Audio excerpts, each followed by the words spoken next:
మన ప్రియతమ నాయకులు మన ముఖ్యమంత్రి గారు మాట్లాడే ముందు ఒకటే నిమిషం నేను మాట్లాడతాను. మన ముఖ్యమంత్రి గారు రేవంత్ రెడ్డి గారు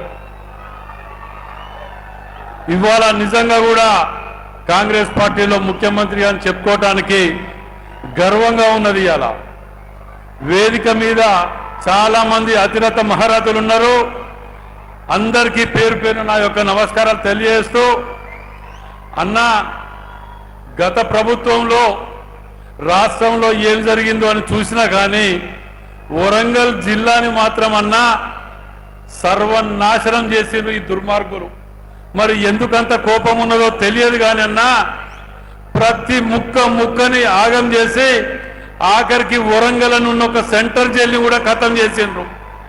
అంతేకాకుండా అన్నా వీళ్ళు చేసింది ఏమైనా ఇంకా అతిపెద్దగా చేసిందంటే తెలంగాణలో వరంగల్ జిల్లాకు సముద్రాన్ని పట్టుకొచ్చిందన్న నాలాలు కుంటలు చెరువులు కబ్జాలు పెట్టి దుర్మార్గులు మొత్తం నట్టేట ముంచిండ్రన్న. మరి మేము ప్రభుత్వం వచ్చిన తర్వాత మరి మీకు గుర్తున్నదో లేదో తెలియదు కాదన్నా, నయీంనగర్ నాలాని దాన్ని పునరుద్ధరించండి అన్న చెప్తే 100 కోట్ల రూపాయలు ఇచ్చిందన్నా. అది ఈ నెల రోజులలో ఎంతో వేగవంతంగా ప్రారంభించి ఇవాళ మీ దృష్టి కూడా రాకపోవచ్చన్న శాశ్వత పరిష్కారానికి ఒక మార్గం పట్టణానికి దొరికిందన్నా. మరి నేను ఇంకొకటి కూడా చెప్పదలుచుకున్నా. ముఖ్యమంత్రి గారి దగ్గరికి నేను పోయినప్పుడు వేం నరేందర్ రెడ్డి గారు కూడా అక్కన్నారు.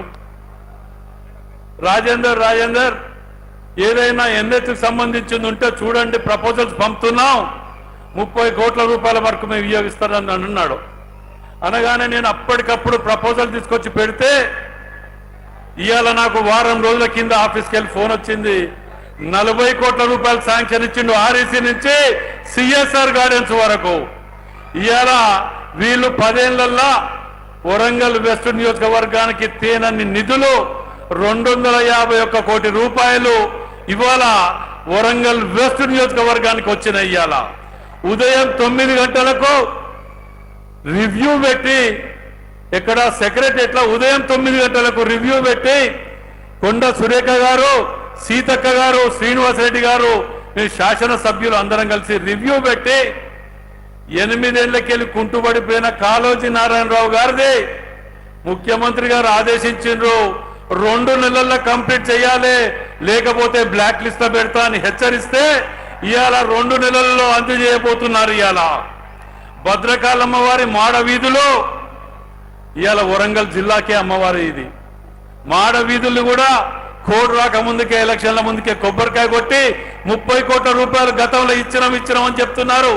ఇచ్చినట్టే ఇచ్చి క్యాన్సిల్ చేస్తే దాన్ని ముఖ్యమంత్రి గారు మళ్ళా వాటిని ఇచ్చి ఇలా ఏర్పడకుండా రివ్యూ చేసిండ్రు. మేము ఇవన్నీ ఎందుకు చెప్తున్నానంటే ముఖ్యమంత్రి గారు మాట అన్నాడు ముందు అందరం కూర్చున్నప్పుడు, మీరు అందరూ మాకు తెలియకుంటేనే నా దగ్గర నుంచి గిల్లుకపోయినరు. మీ వరంగల్ జిల్లాకు ఇంత తొందరగా 4 ఏళ్లల్లా మెజార్టీ మీరు చేసిన పనులు పబ్లిక్ రీచ్ అవుతుందా లేదా, ఒకవేళ మీరు కనుక రీచ్ అయి చూపించకపోతే సీఎంఓ ఆఫీస్ నుంచి నన్ను అంత అడగొద్దు మీరు ఇంకోసారి అన్నాడు. దయచేసి వరంగల్ వెస్ట్ పార్లమెంట్ యొక్క ప్రజలకు ప్రత్యేకంగా విజ్ఞప్తి చేస్తున్నా, మొన్న వచ్చిన దానికంటే డబుల్ మెజార్టీ వస్తే నమ్మకం నాకున్నది.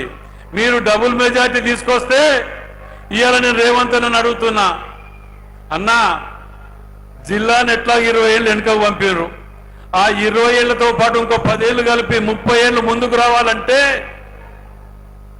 అండర్ గ్రౌండ్ డ్రైనేజ్ ఇస్తా అని చెప్పి 4 మాటలు చెప్పి దొంగ అవతల పడ్డాడు. మాస్టర్ ప్లాన్ లేనే లేదు.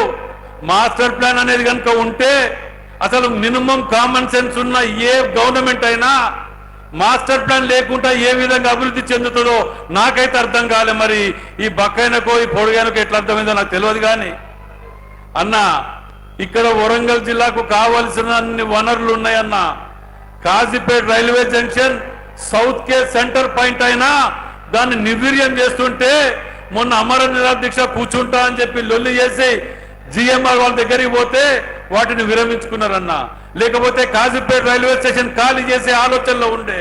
కాబట్టి దయచేసి అన్న మేము రెండు చేతులు జోడించి అడుగుతున్నాం. ఇంతకుముందు పెద్దలు చాలా మంది చెప్పారు వరంగల్ జిల్లా గురించి.